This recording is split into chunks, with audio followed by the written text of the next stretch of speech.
Shalom, salam sejahtera bagi kita semua. Kembali lagi dalam renungan harian kita. Mari kita memuji Tuhan, kita katakan bersama Yesus. Bersama Yesus lakukan perkara besar, bersama Yesus tidak ada yang susah. Bersama Yesus ada jalan keluar untuk masalahku, untuk masalahmu, untuk masalah kita semua. Yesus anak domba Allah, juru selamat umat manusia. Yesus tabib yang ajaib, dia menyembuhkan, dia menguduskan, dia membenarkan, dia raja segala raja. Yesus anak domba Allah, juru selamat umat manusia. Yesus tabib yang ajaib, dia menyembuhkan, dia menguduskan, dia membenarkan, dia raja segala raja. Amin. Mari kita membuka Alkitab kita dari kitab 2 Samuel pasal yang ke-6 ayat pertama sampai dengan yang ke-11. Demikianlah firman Tuhan dengan perikop tabut dipindahkan ke Yerusalem. Daud mengumpulkan pula semua orang pilihan di antara orang Israel, 30.000 orang banyaknya. Kemudian bersiaplah Daud, lalu berjalan dari Baale Yehuda dengan seluruh rakyat yang menyertainya untuk mengangkut dari sana tabut Allah yang disebut dengan nama Tuhan semesta alam yang bertakhta di atas kerubim. Mereka menaikkan tabut Allah itu ke dalam kereta yang baru setelah mengangkatnya dari rumah Abinadab yang di atas bukit. Lalu Uza dan Ahio anak Abinadab mengantarkan kereta itu. Uza berjalan di samping tabut Allah itu, sedang Ahio berjalan di depan tabut itu. Daud dan seluruh kaum Israel menari-nari di hadapan Tuhan dengan sekuat tenaga, diiringi nyanyian, kecapi, gambus, rebana, kelentung, dan ceracap. Ketika mereka sampai ke tempat pengirikan Nakon, maka Uza mengulurkan tangannya kepada tabut Allah itu, lalu memegangnya, karena lembu-lembu itu tergelincir. Maka bangkitlah murka Tuhan terhadap Uza, lalu Allah membunuh dia di sana karena keteledorannya itu. Ia mati di sana dekat tabut Allah itu. Daud menjadi marah karena Tuhan telah menyambar Uza dengan berbuat dengan Uza demikian hebatnya. Maka tempat itu disebut orang Peres Uza sampai sekarang. Pada waktu itu Daud menjadi takut kepada Tuhan. Lalu katanya, bagaimana tabut Tuhan itu dapat sampai kepadaku? Sebab itu Daud tidak mau memindahkan tabut Tuhan itu ke tempatnya, ke kota Daud. Tetapi Daud menyimpang dan membawanya ke rumah Obed-Edom, orang Gad itu. 3 bulan lamanya tabut Tuhan itu tinggal di rumah Obed-Edom, orang Gad itu. Dan Tuhan memberkati Obed-Edom dan seisi rumahnya. Amin. Bapak Ibu saudara terkasih, kita kembali merenungkan firman Tuhan dari kitab 2 Samuel pasal yang ke-6 ayat pertama sampai dengan yang ke-11 dengan tema meminta petunjuk Tuhan.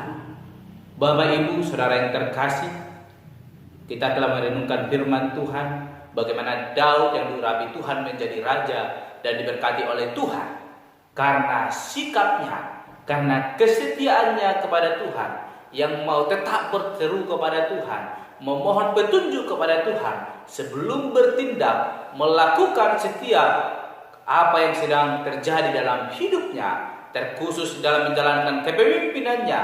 Ketika para lawan datang menyerangnya, dia tidak langsung melakukannya menggunakan kekuatannya sendiri, namun dia bertanya kepada Tuhan, sehingga Tuhan yang boleh berperang di depan mereka, mengalahkan musuh-musuhnya. Itulah suatu kesetiaan yang boleh dimiliki Daud, hati yang merendah diri di hadapan Tuhan dan tidak mau menyatakan kekuasaan yang dimilikinya menjadi suatu kesombongan dalam hidup Daud.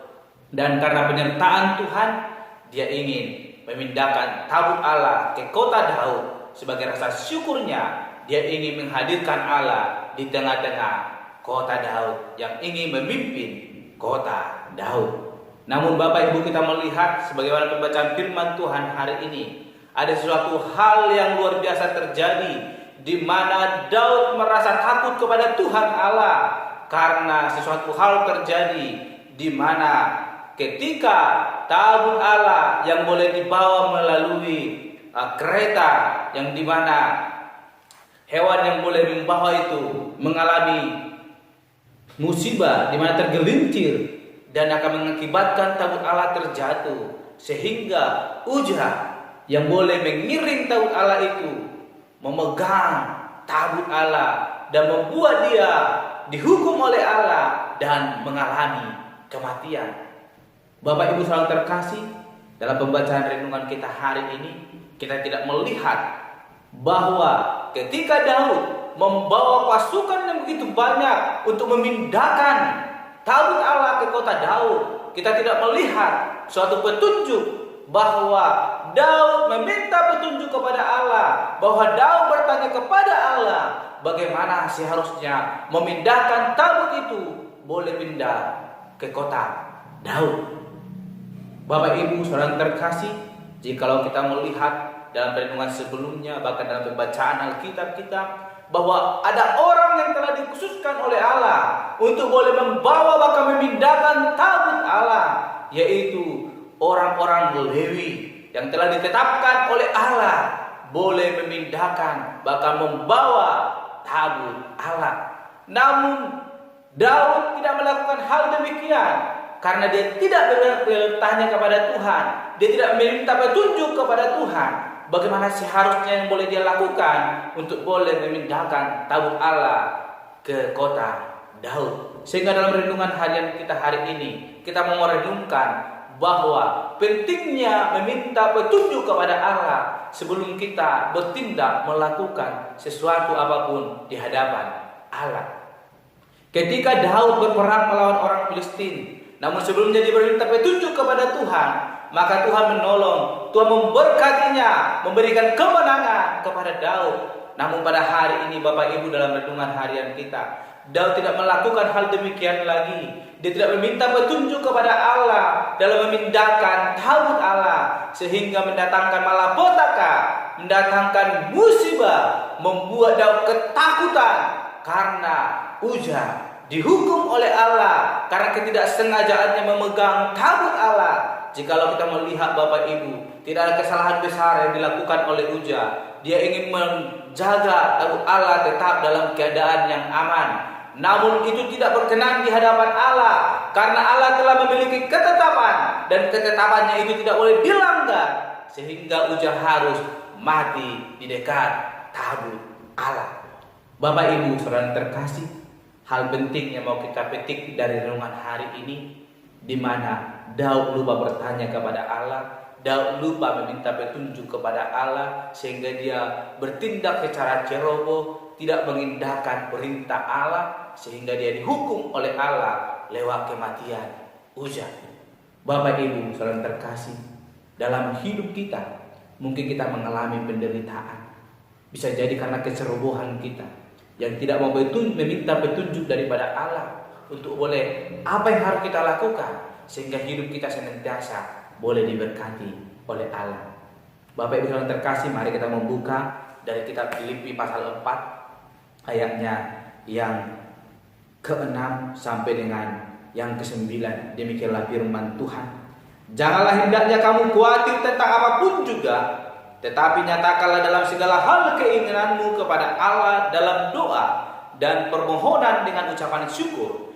Damai sejahtera Allah yang melampaui segala akal akan memelihara hati dan pikiranmu dalam Kristus Yesus.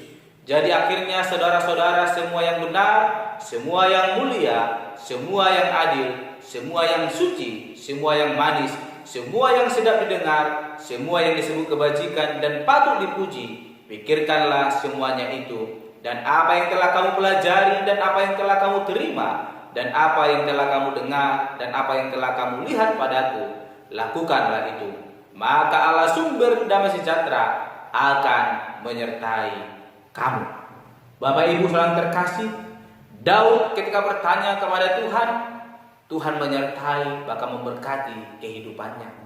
Tuhan mencukupkan segala sesuatu yang boleh diperlukan dalam kepemimpinannya. Tetapi ketika dia melupakan Tuhan, dia tidak bertanya kepada Tuhan, ketika memindahkan tabut Allah ke kota Daud, maka Tuhan menghukumnya. Tuhan mendatangkan malapetaka atas hidup Daud. Bapak Ibu saudara terkasih, mari dalam hidup kita meminta petunjuk kepada Allah melalui firman Tuhan, sehingga kita tidak bertindak secara ceroboh, tapi kita bertindak sesuai dengan kehendak Allah. Maka Allah akan menyertai hidup kita sesuai dengan firman-Nya yang boleh berkata kepada kita pada hari ini. Amin. Mari kita berdoa. Bapa Surgawi, kami telah merenungkan firman Tuhan, bagaimana Daud dihukum oleh Allah karena tidak bertanya atau meminta petunjuk kepada Allah sebelum memindahkan tabut Allah. Tuhan, ajar kami tetap meminta petunjuk kepada Allah melalui merenungkan firman Tuhan. Dan lewat firman Tuhan yang boleh kami renungkan, kami boleh berjalan, bertindak seturut dengan kehendak Allah, dan hidup kami semakin diberkati oleh Tuhan. Tuhan mampukan kami, kuatkan kami boleh berpegang dalam firman-Mu. Di dalam Tuhan kami berdoa, haleluya, amin. Shalom Bapak Ibu, Tuhan Yesus memberkati.